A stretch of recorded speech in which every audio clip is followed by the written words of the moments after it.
ओम शांति। 24 जनवरी 2020। आज रविवार है। हम ब्राह्मणों के लिए वीक का फर्स्ट डे और अव्यक्त मुरली का दिवस होता है। आज की मुरली में बाबा ने खास ब्राह्मण जीवन का श्रृंगार, पवित्रता, इस पर हमें बहुत ही डीपली समझाया है। रिवाइज मुरली है 17-10-87। आज की मुरली में बाबा ने पवित्रता, ब्राह्मण धारण जो करते हैं उसकी यादगार फिर भक्ति में कैसे बन जाती है, उसके बारे में समझाया है। बाबा ने कहा कि जितना आप ब्राह्मण जीवन में दिनचर्या फॉलो करते हैं, उसी तरह से आपकी भक्ति मार्ग में भी दिनचर्या फॉलो होती है। आपका पूजन और गायन वो तरीके से होता है। तो कुछ पॉइंट्स हम रिवाइज करते हैं। पवित्रता के लिए बाबा ने क्या कहा? 11 पॉइंट्स है। पवित्रता की धारणा बहुत महीन है। दूसरी पॉइंट, पवित्रता के आधार पर ही कर्म की विधि और गति का आधार है। तीसरा, पवित्रता ब्राह्मण जीवन का श्रृंगार है। चौथा, पवित्रता के श्रृंगार की अनुभूति चेहरे से, चलन से औरों को हो। पांचवा, दृष्टि में, मुख में, हाथों में, पाँवों में सदा पवित्रता का श्रृंगार प्रत्यक्ष हो। कोई भी चेहरे तरफ देखे तो फीचर्स से उन्हें पवित्रता अनुभव हो। फीचर्स से पवित्रता दिखाई देती है। नैनों में पवित्रता की झलक, मुख पर पवित्रता की मुस्कुराहट है। पवित्रता के श्रृंगार से श्रृंगारी हुई मूर्त हो। पवित्रता फाउंडेशन है।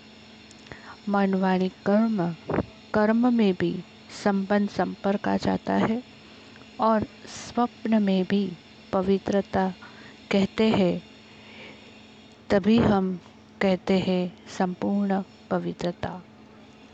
चारों प्रकार की पवित्रता विधिपूर्वक है तो पूजा भी विधिपूर्वक होती है। फिर बाबा ने और भी ध्यान खिंचवाया कि अपवित्रता का अंश क्या बताया। अपवित्रता का अंश बाबा ने बताया, विधि पूर्वक न चलना, कोई भी दिनचर्या में ऊपर नीचे होना, आलस्य और अलबेलापन होना, यथार्थ कर्म नहीं होना। इसके बाद में बाबा ने अपवित्रता के खाते कैसे जमा होते हैं वो बताए। बाबा कहते, बच्चे अलबेलेपन में आने के कारण चाहे जड़ों को, चाहे बड़ों को, चाहे छोटों को इस बात में चलाने की कोशिश करते हैं। मेरा भाव बहुत अच्छा है, लेकिन बोल निकल गया। वो मेरी एम ऐसे लक्ष्य नहीं थी, लेकिन हो गया। या कहते हैं कि हंसी मजाक में कह दिया अथवा कर लिया। यह भी चलना है, इसलिए पूजा भी चलाने जैसी होती है। यह अलबेलापन संपूर्ण पूज्य स्थिति को नंबरवार में ले आता है। सो ये अपवित्रता की बातें बाबा करते हैं कि जैसे हमारी दिनचर्या में ये लक्षण होगा तो भक्ति मार्ग में भी हमारे जो पुजारी है वो इसी तरह से हमारी पूजा करेंगे। साथ में बाबा ने कहा, पूजनीय बनने का विशेष आधार क्या है? बाबा कहते, आत्माएं सहज स्वतः हर संकल्प में, बोल में, कर्म में, सर्व अर्थात ज्ञानी और अज्ञानी आत्माएं सर्व के संपर्क में सदा पवित्र वृत्ति, दृष्टि, वाइब्रेशन से यथार्थ संपर्क संबंध निभाते हैं। बाबा ने कहा, स्वप्न में भी स्वयं के प्रति या अन्य कोई आत्मा के प्रति सर्व प्रकार की पवित्रता में से कोई कमी न हो। निरंतर विधिपूर्वक आदि अनादि विशेष गुण के रूप में पवित्रता को सहज अपनाते हैं, वही विधिपूर्वक पूज्य बनते हैं। सर्व प्रकार की पवित्रता को अपनाते हैं, उतना ही सर्व प्रकार के पूजनीय बन जाते हैं, विधिपूर्वक पूजनीय बनते हैं। बाबा ने फिर समझाया पवित्रता का खंडन कैसे होता है। 6 पॉइंट्स बताइए। स्वप्न में भी ब्रह्मचर्य खंडित होता है। किसी आत्मा के प्रति किसी भी प्रकार की ईर्ष्या, आवेश के वश कर्म होता या बोल निकलता है। क्रोध के अंश रूप में भी व्यवहार होता है। स्वप्न का भी प्रभाव पड़ता है। साकार में किए हुए कर्म का कितना प्रभाव पड़ता है। पूज्य पद से खंडित हो जाते हैं।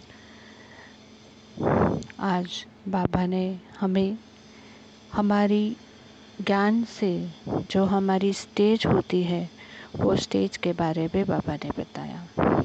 फिर बाबा ने किन आत्माओं का गायन किया। बाबा ने कहा, आधार मूर्त आत्मा, पूजनीय आत्मा, विशेष आत्मा, महत्व वाली आत्मा, महान आत्मा, पूज्य आत्मा, श्रेष्ठ आत्मा, अज्ञानी आत्मा, पवित्र आत्मकीय, सिद्धि स्वरूप आत्मा, तीव्र पुरुषार्थी आत्मा। साथ साथ बाबा ने किन आत्माओं को याद प्यार दिया। बाबा ने चारों तरफ के परम पूज्य श्रेष्ठ आत्माओं को, साथ ही सर्व संपूर्ण पवित्रता के लक्ष्य तक पहुँचने वाले तीव्र पुरुषार्थी आत्माओं को, सदा हर कर्म में विधिपूर्वक कर्म करने वाले सिद्धि स्वरूप आत्माओं को, सदा हर समय पवित्रता के श्रृंगार में सजी हुई विशेष आत्माओं को बाबा ने याद प्यार दिया। बाबा ने ये भी कहा किन बातों से हमें खुशी होनी चाहिए। भाग्य विधाता ही हमारा बाप है। भाग्य तो हमारा जन्मसिद्ध अधिकार है। वाह मेरा भाग्य वाह, और वाह भाग्य विधाता बाप। बाप के बन गए, सदा प्राप्तियों को सामने रखो।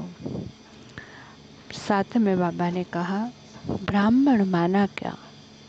ब्राह्मण माना ही मौजों की जीवन, सदा मौज में रहने की जीवन, पूज्य बनना, मन की मौज और पवित्रता। साथ में आज बाबा ने गुजरात वालों को याद किया, क्योंकि शायद तभी गुजरात का टर्न रहेगा, तो बाबा ने गुजरात की विशेषता बताई। बाबा ने कहा, सदा हल्के बन नाचते और गाते हैं। क्योंकि गुजरात में रास गरबा ज़्यादा होता है ना, इसीलिए बाबा कहते सदा हल्के बन नाचते और गाते हैं। सदा हल्का रहना, सदा खुशी में नाचते रहना, बाप के व अपने प्राप्तियों के गीत गाते रहना, सदा मन मौज में नाचता और गाता रहे। हल्केपन नाचने गाने के अभ्यासी है। ब्राह्मण जीवन में भी डबल लाइट बनने में मुश्किल नहीं होगी। सदा हल्के रहने के अभ्यासी कहो, वरदानी कहो। गुजरात को वरदान मिल गया, डबल लाइट। साथ ही साथ बाबा ने डबल लाइट रहने की भी पॉइंट्स बताई। बाबा ने कहा, डबल लाइट फरिश्ता आत्मा क्या करती है। पहली पॉइंट, कर्मणा द्वारा गुणों का दान करते हैं। दूसरी, उनकी चलन और चेहरा दोनों ही फरिश्ते की तरह दिखाई देते हैं। तीसरा, डबल लाइट अर्थात प्रकाश में और हल्केपन की अनुभूति करते हैं। चौथा, उन्हें कोई भी बोझ महसूस नहीं होता। हर कर्म में मदद की महसूसता होती है, कोई शक्ति चला रही है। हर कर्म द्वारा महादानी बनने के कारण उन्हें सर्व की आशीर्वाद व सर्व के वरदानों की प्राप्ति सहज ही हो जाती है। तो ये विषय आज की मुरली के मुख्य पॉइंट्स रहे। आज की मुरली बहुत ही डीप धारणा युक्त बाबा ने बताई। ये हमारी फ्यूचर स्टेज की प्रिपरेशन के लिए आज की मुरली फिर से एक बार हमें पढ़नी चाहिए और रिवाइज करनी चाहिए।